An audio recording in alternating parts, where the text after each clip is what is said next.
Je remercie le Collège de France et Monsieur le professeur Shedd qui m'a invité de parler sur Foucault et la peinture.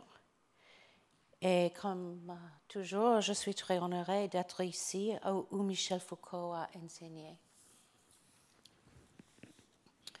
Dans un autoportrait que vous voyez là, daté de 1641, Salvatore Rosa s'est dépeint comme un philosophe, la main droite posée sur une tablette comportant l'inscription latine Aut tace, aut loquere meliora silentio. Reste silencieux, à moins que ta parole soit plus profitable. La citation appartient à un fragment du stoïcien Épictète ou Épictétos. Ce tableau s'adresse à la fois au peintre en tant que philosophe et à la peinture en tant que la philosophie. Le poids de la signification de l'inscription latine de l'autoportrait de Rosa se retrouve dans l'article de Merleau-Ponty, le langage indirect et les voix du silence, dans lequel il écrit « Commençons par comprendre qu'il y a un langage tacite et que la peinture parle à sa façon. » Merleau-Ponty se référait précisément au silence de la peinture en tant que caractère essentiel de celle-ci et qui, comme je proposerai aujourd'hui, constituait un point important pour Lacan et Foucault dans les années 60.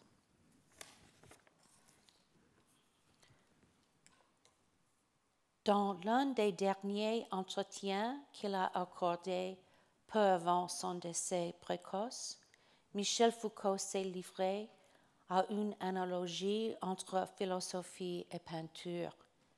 Je cite, « Cette transformation de soi par son propre savoir est, je crois, quelque chose d'assez proche de l'expérience esthétique. Pourquoi un peintre travaillerait-il s'il n'est pas transformé par sa peinture? Peinture doit s'entendre ici au double sens de l'action de peindre elle-même et comme l'objet. L'étude par Foucault sur des textes de Kant l'a sans nul doute incliné à s'intéresser à l'esthétique, mais l'usage qu'il a fait de cette discipline dans une éthique de soi vers la fin de sa vie dépasse la perspective de la critique de la faculté de juger kantienne. Dans son entretien de 1984, Foucault expliquait que par éthique, il n'entendait pas, je cite, un code qui nous dirait de quelle manière nous devons agir, mais plutôt la relation qu'un individu a à lui-même lorsqu'il agit. Au cours de ce même entretien, Foucault révélait que l'effet de la peinture renvoie à un plaisir incroyablement intense, qu'il caractérisait par des termes liés au sexe et à la drogue. Qu'entendait exactement Foucault par peinture? Peut-être est-il plus facile de dire ce qu'il n'entendait pas par là.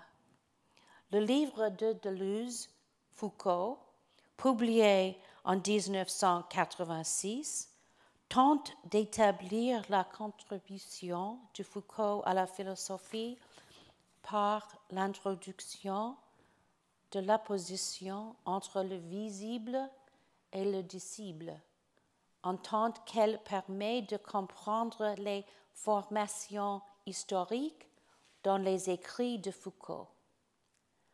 Deleuze pose que le concept de visibilité, au pluriel, appartient à, je cite, la conception qu'il se fait de la pensée.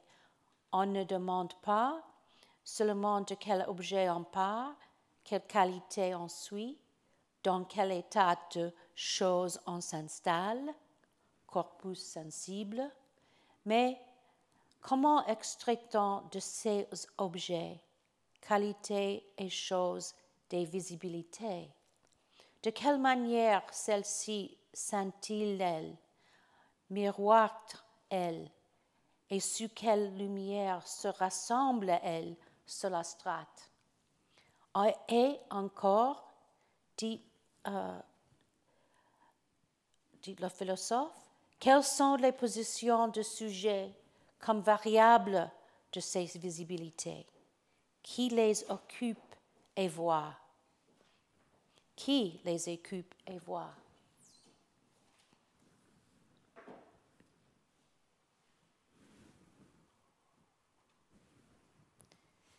Bien qu'il ne soulève pas ce point, une bonne part de la terminologie et des concepts que Deleuze a rencontrés dans l'ensemble de la philosophie de Foucault se manifeste avant tout dans le premier chapitre de Les mots et les choses, où Foucault analyse le tableau de Velázquez connu sous le titre Les Ménines. Dans ce chapitre, Foucault combine une description approfondie de l'usage de la perspective dans le tableau et une analyse du miroir sur le mur,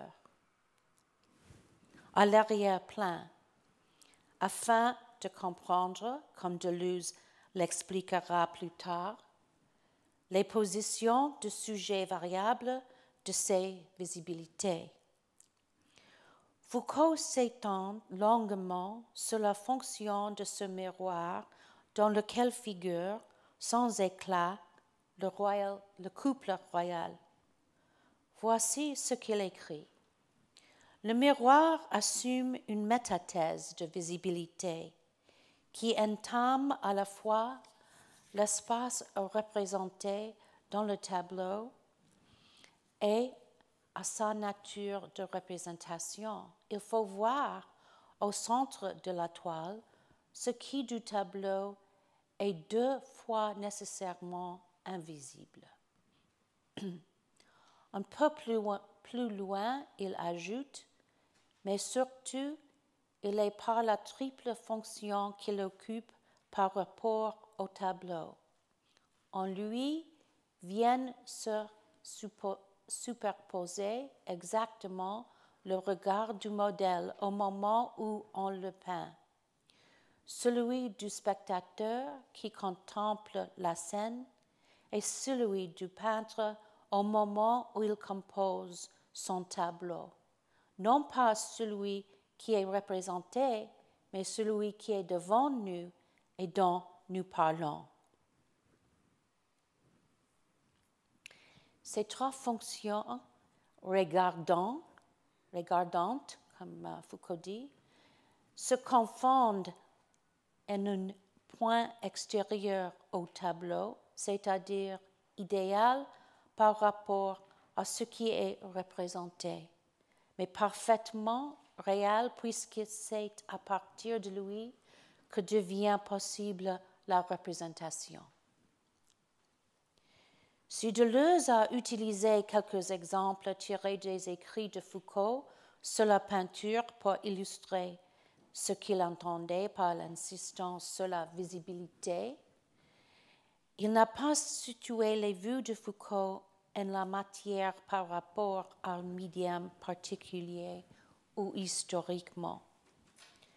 Pas plus qu'il n'a considéré que la théorie sur la peinture était au cœur de son argumentaire d'ensemble sur la contribution de Foucault à la philosophie.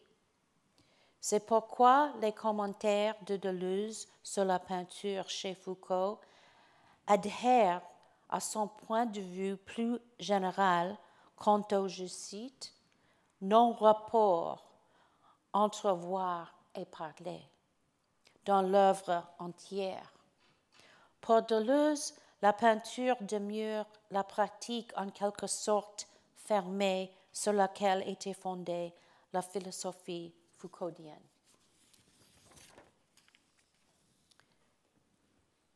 Ce point de vue exprimé assez tôt par un philosophe influent et par ailleurs proche de Foucault a eu des conséquences durables sur l'interprétation des écrits de ce dernier.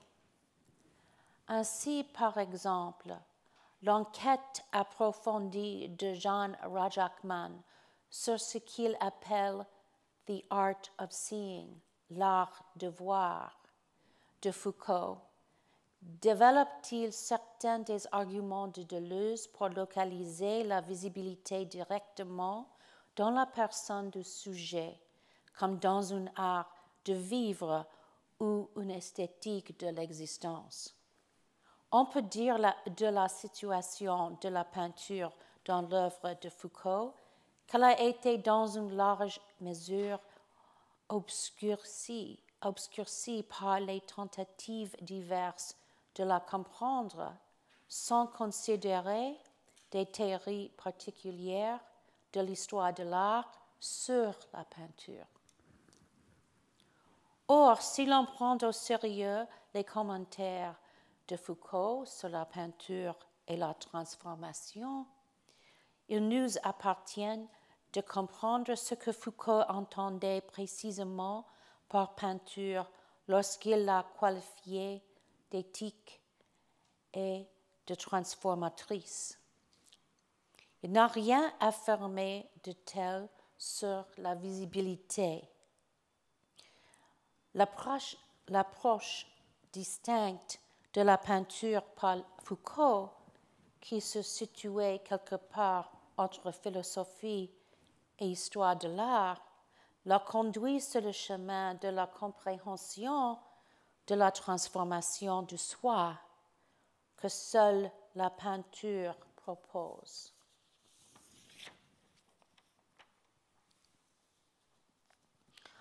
En découvrant la peinture en tant que véhicule de la transformation du soi, Foucault suivait la voie réelle vers la transcendance,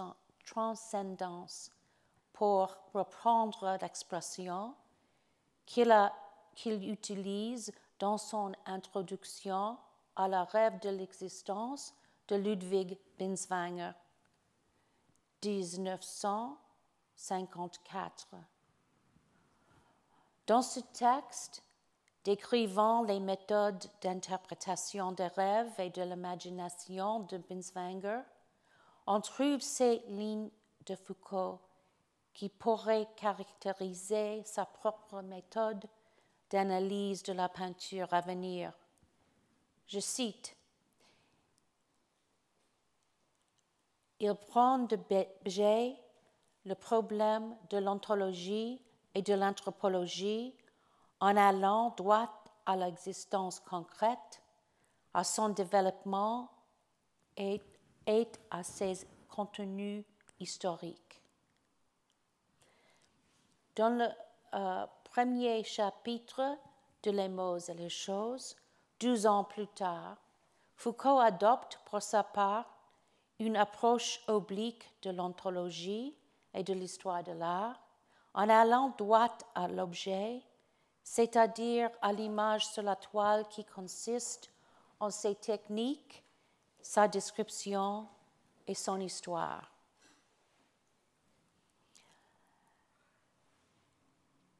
Si Foucault reconnaissait que l'histoire de l'art cherche à, je cite, reconstituer le discours latent du peintre, lui cherchait à échapper à une vision du monde individuel de l'artiste.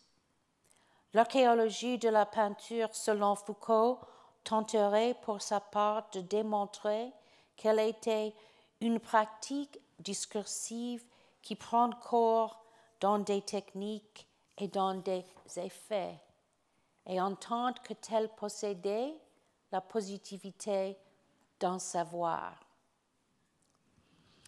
David Macy, l'un des biographes de Foucault, a décelé dans l'usage que celui faisait du langage la sensibilité d'un peintre.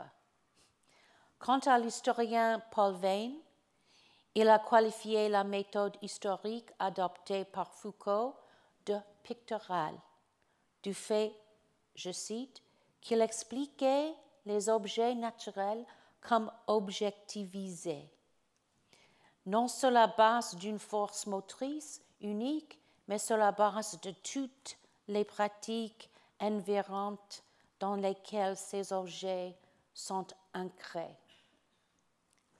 À la manière d'un tableau, la méthode repose sur l'intégration d'un complexe de formes, de symboles, de techniques et de conditions sociales, tout maintenu en suspension au-dessus d'une surface dont la matérialité dicte tout. Cette tentative de construire une pratique en dehors de l'artiste singulier et de l'individu a abouti en 1969 à une conférence intitulée « Qu'est-ce que c'est qu'un auteur ?» et donnée juste après la publication de l'archéologie du savoir, où Foucault considère la peinture comme l'objet idéal pour sa méthode, qui retrace le parcours menant, en 4 ans environ, de Les mots et les choses à ce texte de l'auteur et à la déconstruction à laquelle il se livre, je cite, de l'unité solide et fondamentale entre l'auteur et l'œuvre, découvre la fécondité de la peinture pour la pensée du philosophe. C'est en effet au cours de 4 années que Foucault a écrit ses textes romanés à Magritte et qu'il s'est lié à son contemporain, le peintre Gérard Fromager.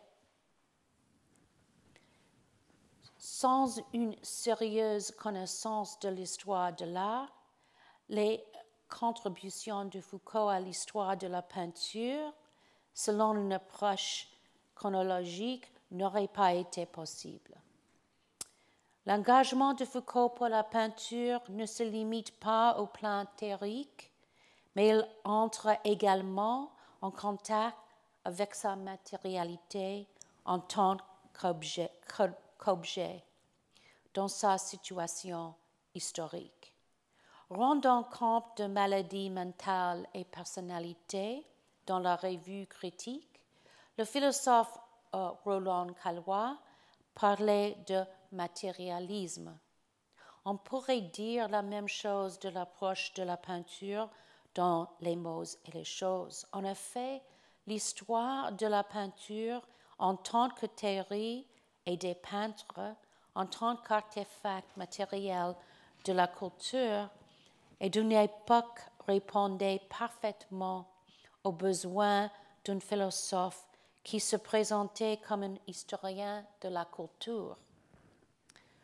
Dans la mesure où Foucault attendait de la peinture à la fois théorie et matérialité, son étude requérait des visites aux musées, aux galeries, aux ateliers d'artistes, une correspondance épistolaire personnelle avec ces derniers, ainsi des recherches en matière d'histoire de l'art et d'esthétique. Dans les écrits de Foucault sur la peinture, le philosophe et l'historien se font collaborateurs pour une histoire de l'interprétation, des significations et des possibilités du médium. Dans la pensée de Foucault, la peinture et des tableaux servent à faire parvenir au visible le travail de la théorie. Là où elle peut se transformer. La conception de la peinture comme transformation peut être qualifiée de post-kantienne. L'entrée dans l'éthique ou une transformation du soi exige de l'esthétique une conscience du travail qu'elle effectue sur nous. Comme l'a déclaré Foucault dans l'entretien où j'ai commencé aujourd'hui, cette sorte de pensée consciente à propos de notre existence n'aurait pas été possible avant la modernité. Le philosophe Gary Snyder a qualifié une telle position de nietzschéenne. Toutefois, comme mes références à Merleau-Ponty, Lacan, Damisch et Binswanger l'indiquent, dans le contexte intellectuel français dans lequel s'est formée la réflexion de Foucault au cours des années 50 et 60, l'œuvre d'art se mouvait aisément entre philosophie, psychologie, psychanalyse, histoire de l'art et l'esthétique.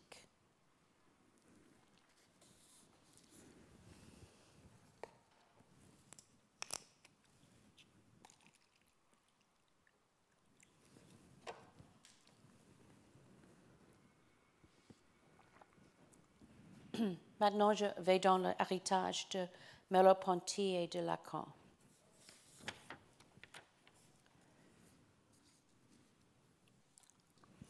Foucault n'a pu atteindre sa position qu'après avoir assimilé les points de vue sur la peinture de Maurice Merleau-Ponty et de Jacques Lacan. Dans sa conception de la peinture comme savoir plutôt que comme connaissance, Foucault s'appuie fondamentalement sur Merleau-Ponty, qui a écrit dans L'œil et l'esprit toute l'histoire moderne de la peinture, son effort pour se dégager de l'illusionnisme et pour acquérir ses propres dimensions ont une signification métaphysique. Toutefois, afin d'expliquer le caractère central de la peinture, Merleau-Ponty s'est concentré sur l'expérience de celle-ci et ce faisant est retombé sur l'individualité. Ainsi peut-on lire dans L'œil et l'esprit. Le tableau ne se rapporte finalement à quoi que ce soit parmi les choses empiriques qu'à condition d'être d'abord autofiguratif. Il n'est spectacle de quelque chose qu'en étant spectacle de rien, en crevant la peau des choses pour montrer comment les choses se font choses et le monde. L'approche historique par Foucault de la théorie de la peinture était en quête d'une structure plutôt que d'une individualité, pour fonder sa signification philosophique. Foucault s'en explique clairement dans la préface de l'édition anglaise de Les mots et les choses, lorsqu'il écrit « S'il est une approche portant que je rejette catégoriquement, c'est celle, appelons-la en gros phénoménologique, qui donne une priorité absolue au sujet de l'observation, attribue un rôle constitutif à un acte et pose son point de vue comme origine de toute historicité.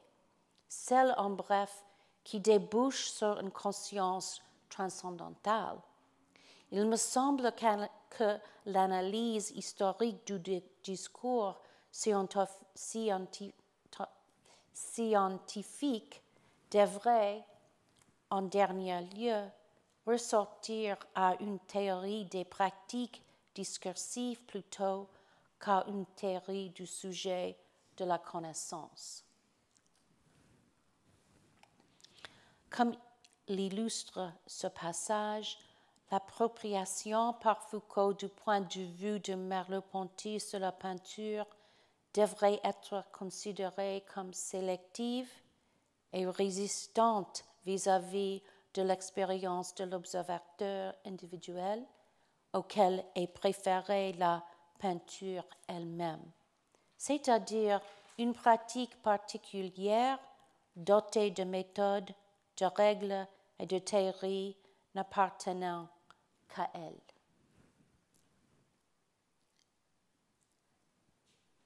Il est clair que Foucault relève le défi lancé par son professeur dans le dernier des textes de celui-ci sur la peinture. Dans Le visible et l'invisible, publié en 1964, en effet, l'aîné de Foucault avait affirmé que son manque de familiarité avec l'histoire et même avec l'approche historique l'empêchait de légitimement entreprendre le travail que représente une méditation philosophique sur la peinture. En se tournant vers une analyse des Ménines, au début de 1965, Foucault, avec l'ambition qu'on lui connaissait, s'est attelé à une tâche que Merleau-Ponty ne pouvait accomplir, une approche philosophique de l'histoire de la peinture. Foucault a compris que le défi proposé par son professeur était de deux ordres. Montrer comment le statut philosophique de la peinture pouvait être historisé et que cette même histoire et ce qu'elle entraînait pouvait également contribuer à la philosophie. Le fait que Foucault ait procédé de façon chronologique indique la nature de sa réponse à Merleau-Ponty. Pour revenir à la citation qui ouvre ma communication d'aujourd'hui, une autre fois, la signification transformatrice de la peinture à laquelle Foucault adhère au cours de la dernière année de son existence prolonge son étude systématique de la peinture au cours de la période qui s'étend en gros de 1965 à 64. À 64.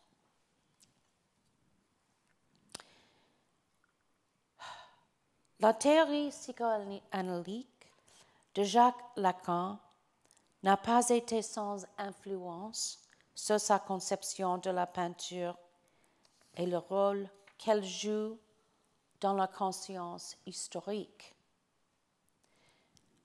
Les textes de Foucault sur la peinture portent la marque de la dette contractée par Lacan à l'égard de Merleau-Ponty, particulièrement évidente dans les séminaires qui ont suivi la publication posthume de Le visible et l'invisible, séminaire auquel Foucault a parfois assisté. Lacan et Foucault se sont donc imprégnés de l'attention à la peinture rencontrée dans le visible et l'invisible et ont conversé au sujet de ce livre. À l'époque, le regard, les relations scopiques vis-à-vis du sujet et le désir placent la peinture au cœur des préoccupations de Lacan. Dans ce qui deviendra un livre Les 4 concepts fondamentaux de la psychanalyse, Foucault analyse les peintures canoniques de Léonard de Vinci, de Hans Holbein, d'Archimboldo, de Caravage, de Cézanne, de Matisse et de quelques autres, en s'appuyant en partie sur les théories de Pline, de Léon Battista Alberti, de Leonardo, de Merleau-Ponty et d'autres, qui apparaissent tous dans les séminaires. La constitue le visible et l'invisible dans la longue histoire des écrits sur l'art et l'esthétique qui a commencé avec les Grecs. Je le cite. Cette tradition qui commence à Platon par la promotion de l'idée dont on peut dire que d'un départ pris dans un monde esthétique, elle se détermine d'une fin donnée à l'être comme souverain bien, atteignant ainsi à une beauté qui est aussi sa limite. Et ce n'est pas pour rien que Merleau-Ponty, Lacan dit, on reconnaît le recteur dans l'œil. Lacan considérait que pour Merleau-Ponty, la vision et la vue avaient eu rôle capital pour les manières de l'homme de comprendre le monde, particulièrement en ce qui concernait la foi déplacée que l'homme avait mise dans la perspective. Ce terme de foi avait été utilisé par Merleau-Ponty même dans le titre provisoire qu'il avait donné au premier chapitre de Le visible et l'invisible. Il appelle la foi perspective et son absurdité. Merleau-Ponty commençait par une mise en garde de ces termes. Nous voyons les choses elles-mêmes, le monde est cela que nous voyons. Des formules de ce genre expriment une foi qui est commune à l'homme naturel et au philosophe dès qu'il ouvre les yeux. Elles renvoient à une assise profonde d'opinions muettes impliquées dans notre vie.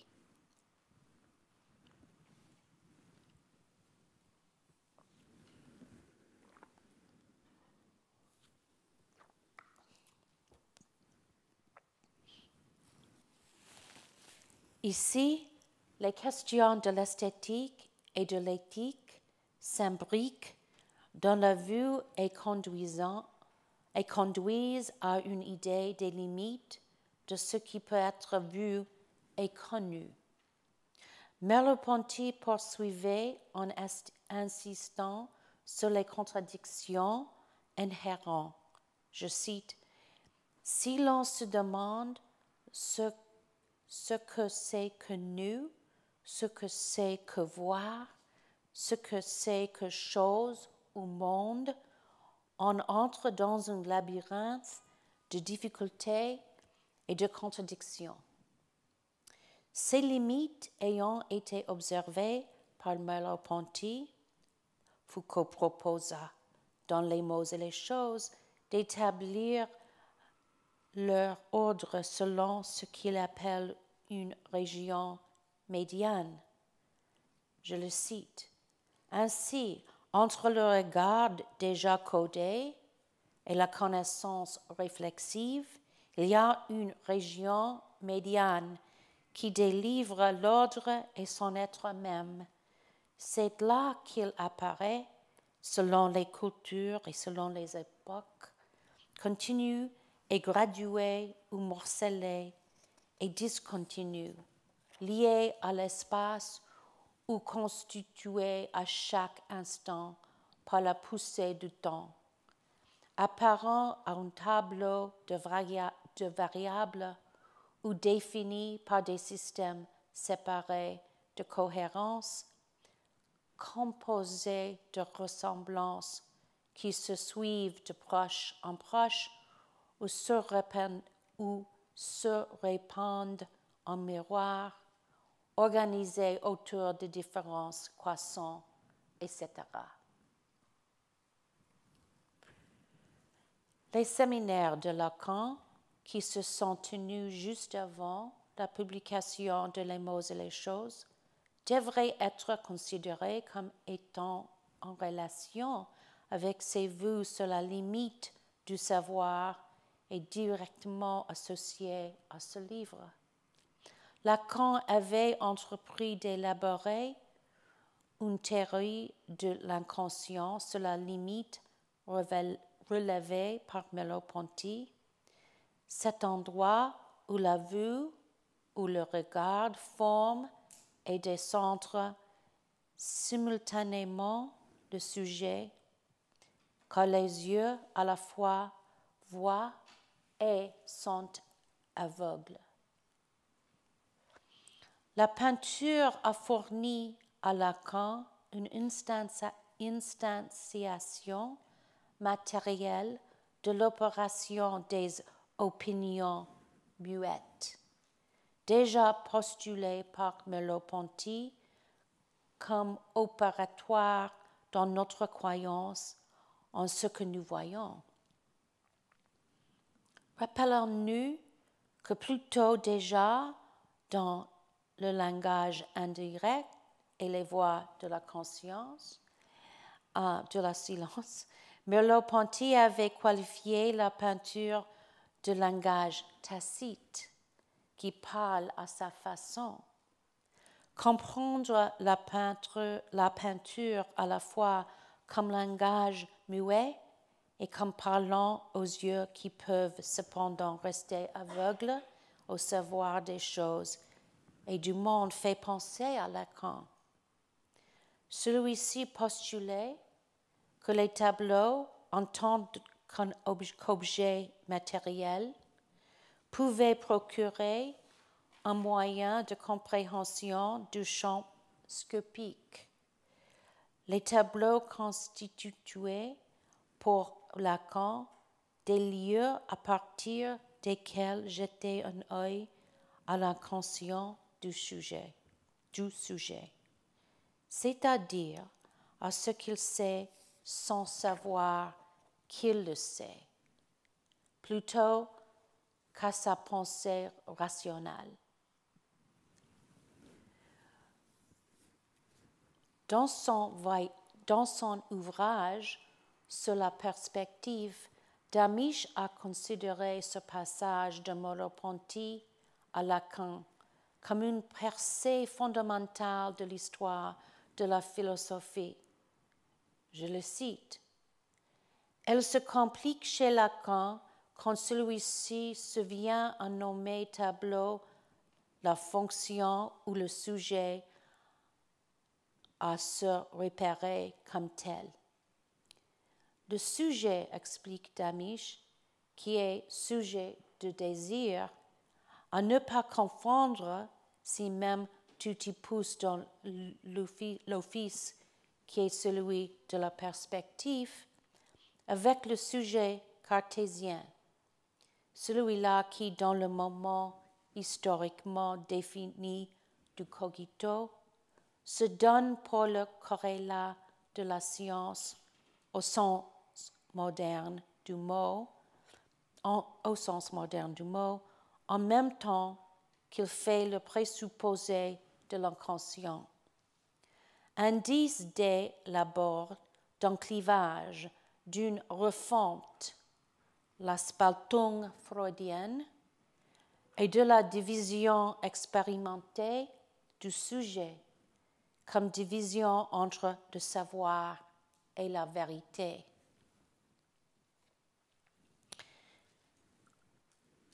Lacan a spécifiquement en tête le renversement de la pensée cartésienne, identifié après par Damisch quand il déclare au cours de son séminaire,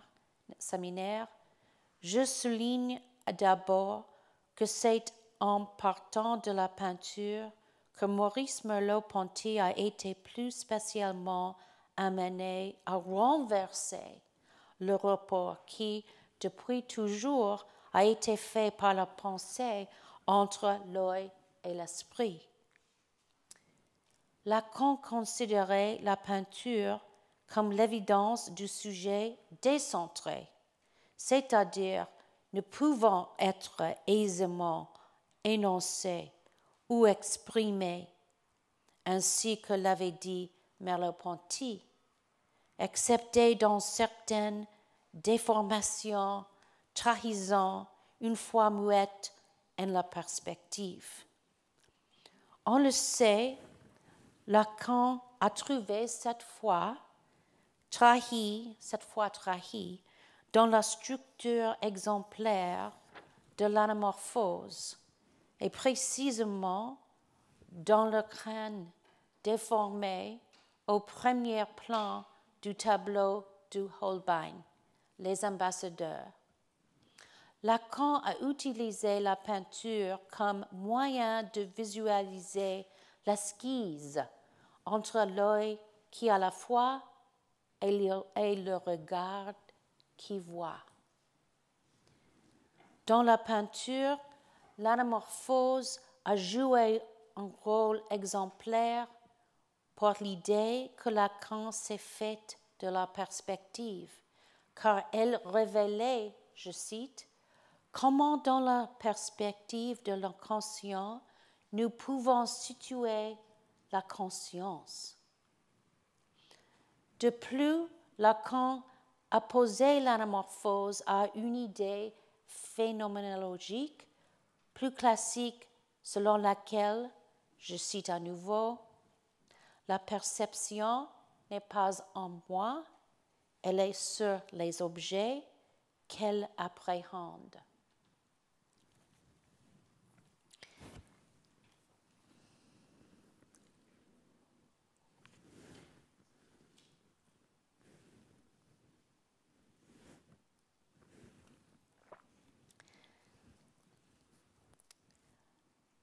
Lacan a explicitement rejeté l'approche historique de l'art, qualifiée de jeu historique mouvant de la critique. Par contraste, Foucault a compris la contribution psychoanalytique de Lacan à la peinture en termes strictement historiques.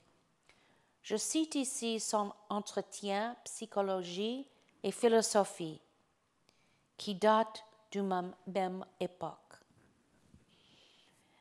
Je pense d'ailleurs que cet auteur précisément de l'élucidation de ce qu'est l'inconscient, que la réorganisation et le redécoupage des sciences humaines se sont faits, c'est-à-dire essentiellement autour de Freud, et cette définition positive héritée du XVIIIe siècle de la psychanalyse comme science de la conscience et de l'individu ne peut plus valoir maintenant que Freud a existé. Comme je l'ai dit, Foucault aussi rejetait la phénoménologie, mais il se distinguait de Lacan en cherchant à placer la peinture dans une position éthique stratégique entre le sujet observateur et une transformation consciente pouvant en résulter. En clair, Foucault cherchait à historiser la conception lacanienne de la peinture.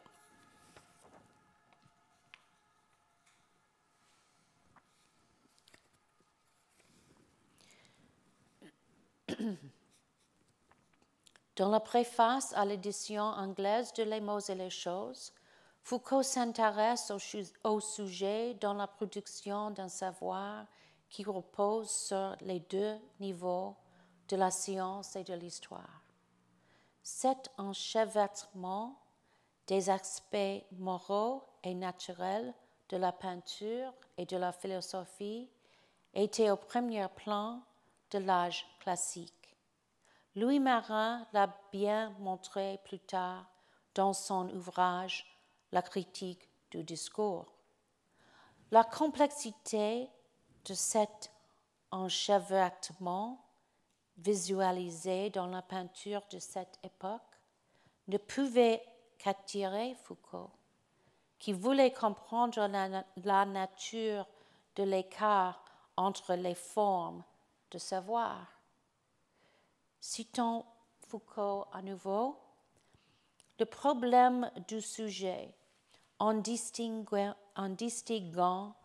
entre le niveau épistémologique du savoir ou de la conscience scientifique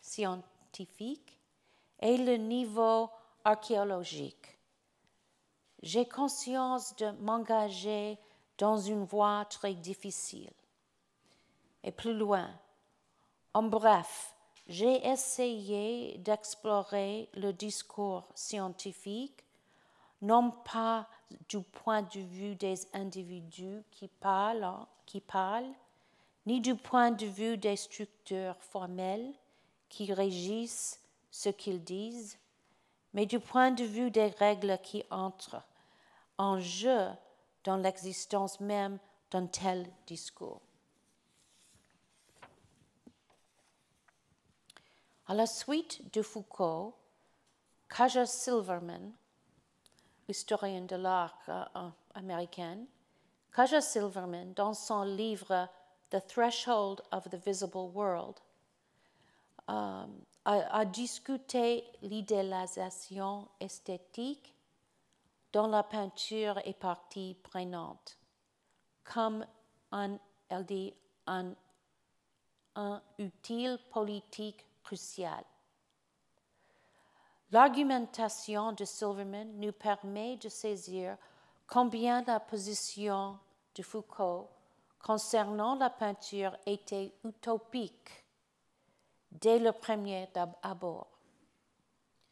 Silverman a expliqué que l'identification avec l'idéal, tel qu'on la rencontre dans l'art, bien que inconsciente, nous permet finalement de nous identifier et par là d'entrer en contact affectif avec des autres. Une part importante de l'explication de la transformation par l'esthétique à laquelle se livre Silverman repose sur ce qu'elle appelle the disprized en anglais. C'est un mot difficile, the disprized, le déprécié ou le mépris. Ils ne sont plus des mots comme ça en français, qui est un peu l'équivalent de ce qui Hal Foster avait appelé avant elle l'anti-esthétique, the anti-aesthetic. Selon Silverman, les œuvres d'art non idéales provoquent à l'action du fait de leur insistance sur notre résistance à l'assimilation d'une identification idéalisée. Les œuvres dépréciées, mépris, entraînent une forme plus consciente et plus active d'implication du spectateur, implication qu'on pourrait dire plus volontiers ouverte à l'éthique et à la politique. Par contraste, on ne peut manquer de constater dans le projet philosophique général de Foucault une tentative d'amener à la conscience des tableaux prisés, comme Las Meninas de Velázquez, dans le but de passer à l'action ou d'être transformé. L'on pourrait dire que Foucault a utilisé la peinture à des fins éthiques ou activistes, ce qui explique la longue relation qu'il a entretenue avec elle. Si, comme l'a suggéré Silverman, par suite de la valeur esthétique des tableaux, il est devenu difficile de résister à cette advenue à la conscience, le but recherché de transformation valait la peine. La facilité apparente de la rencontre esthétique avec la peinture satisfaisait l'attirance de Foucault pour l'ébranlement. Je cite les premières lignes de la préface à l'édition française de Les mots et les choses. Il dit « De toutes les surfaces ordonnées et tous les plans qui agissent pour nous le foisonnement des êtres, faisant vaciller et inquiétant pour longtemps notre pratique millénaire du même et de l'autre. » Le plaisir de la peinture présentait en particulier un défi que ni Merleau-Ponty ni Lacan n'avaient été en mesure d'affronter.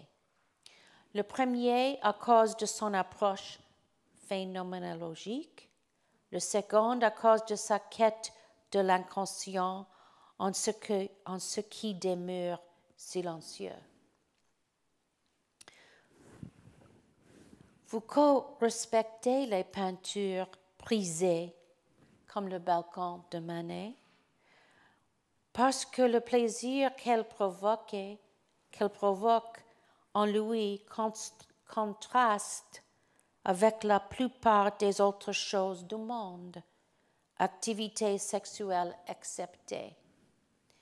Sous la forme d'un commentaire ironique sur la conception lacanienne du regard désirant, Foucault a attiré l'attention sur le rôle du plaisir dans l'idéation de la peinture, comme j'ai dit la semaine dernière. Écoutons-le. Ce que me plaît justement dans la peinture, c'est qu'on est vraiment obligé de regarder. Alors là, c'est mon repos. C'est l'une des rares choses sur lesquelles j'écrive avec plaisir et sans me battre avec qui que ce soit. Je crois n'avoir aucun rapport tacite ou stratégique avec la peinture. Je vous remercie. Merci.